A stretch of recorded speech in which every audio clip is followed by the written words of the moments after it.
معاكم 10 ثواني يا رجاله تعرفوا مين الشخص ده اللي في الصوره. هتلاقي الناس دلوقتي بتجاوب في الكومنتات. ده الشيخ الشعراوي. متاكد؟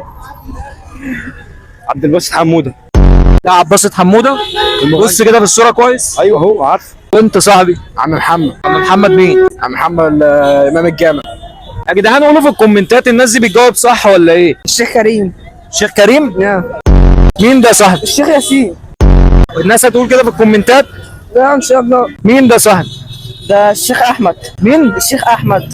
الشيخ احمد مين؟ شيخ الجامع. يا عم بص بالصوره كده كويس. ايوه هو الشيخ احمد. يا جدعان قولوا لهم مين اللي في الصوره دي. طب بصوا مين ده يا جدعان؟ مين اللي في الصوره ده؟ ده رونالدو. ده رونالدو؟ ايوه طبعا.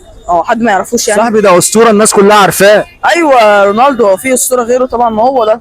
والله هتلاقي الناس بتجاوب في الكومنتات دلوقتي هتقول لك غلط. لا هو. براحتك. وانت صاحبي؟ احمد سيد زيزو لعيب ده. ده احمد سيد زيزو؟ اه والله احمد سيد زيزو اهو. وانت؟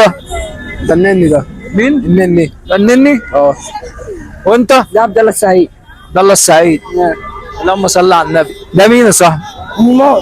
مين؟ نيمار. شكلكم ما بتتفرجوش على كوره يا جدعان ولا ايه؟ ده مين؟ ده كريم بنزيما. بصوا يا جدعان انا هقول لكم كلمه واحده. الناس هتقول في الكومنتات دلوقتي مين اللي في الصوره ده. هقول لكم كلمه اخيره. انتوا جيل مش نافع.